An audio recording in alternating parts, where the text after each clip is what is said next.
बहुत बहुत सॉरी यार, फिर बहुत बहुत बहुत बहुत धन्यवाद मैडम।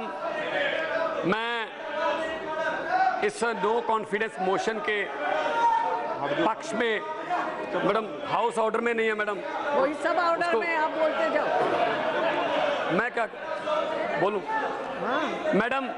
मैं इस नो कॉन्फिडेंस मोशन के पक्ष में बोलने के लिए खड़ा हूं। मैं अपने टीडीपी वाले मित्रों से संवेदना रखता हूं।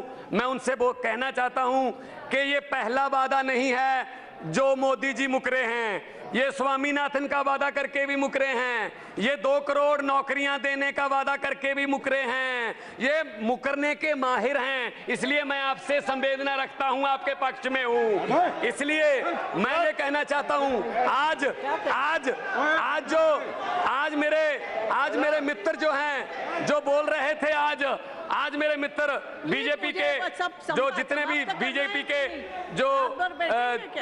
बीजेपी के जितने भी मेरे मित्रों ने आज स्पीच दी, लगभग सभी में उन्होंने कहा हम सभी राज्यों को लोकतांत्रिक तरीके से सरकारें चलाने के लिए अधिकार देते हैं। क्या दिल्ली को आप देश का हिस्सा नहीं मानते?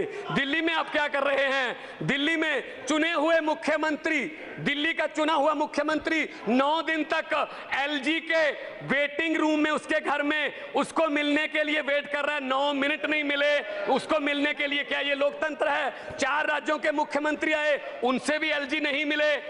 मैडम स्पीकर, जिस घर में एलजी रहते हैं उस घर में अंग्रेजों के जमाने में वायसराय रहते थे। शायद वायसराय की आत्मा एलजी में घुस गई है। क्या लाट साहब के डंडे से दिल्ली चलाओगे? क्या ये लोकतंत्र है?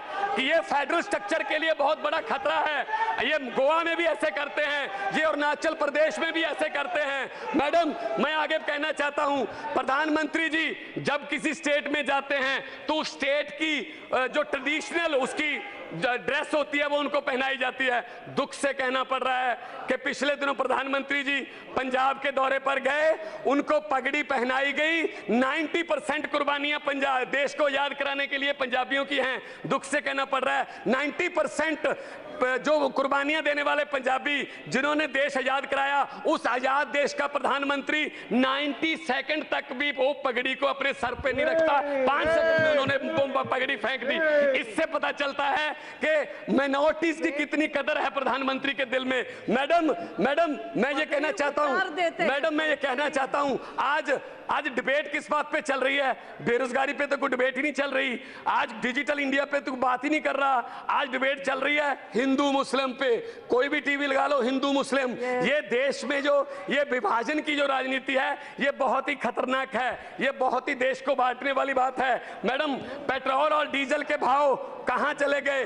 क्या बोल के आई थी सरकार? बहुत हुई महंगाई की मार, अब की बार बीजेपी सरकार। लेकिन महंगाई की बात पूछो, आप सब्जियां खरीदने जाओ तो क्या हाल है? डॉलर की कीमत ऑल टाइम लो है, 70 रुपए तक चली गई है। ये कौन सी प्राप्ति है? बड़ी बड़ी प्राप्तियां गिना रहे थे। मैडम, आखिर में मैं एक छोटी सी कविता बोलकर बैठ जाऊंगा, कृपया घंटी मत बजाना, फिर डिस्टर्ब हो जाता है मैडम, प्लीज।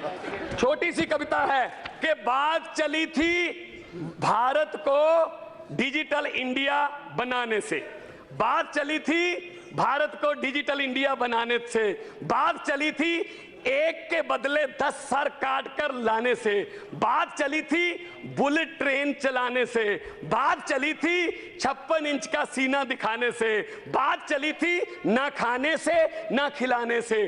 कहां गई वो 100 दिन में काले धन की बात? पिछले 4 साल से देश की जनता सुन रही है सिर्फ रेडियो पर मन की बात। चौकीदार देख रहा है और लोग बैंकों को चूना लगाकर भगौड़े हो रहे हैं और लाखों पढ़े लिखे नौजवानों के सपने आंखों के सामने पकौड़े हो रहे हैं।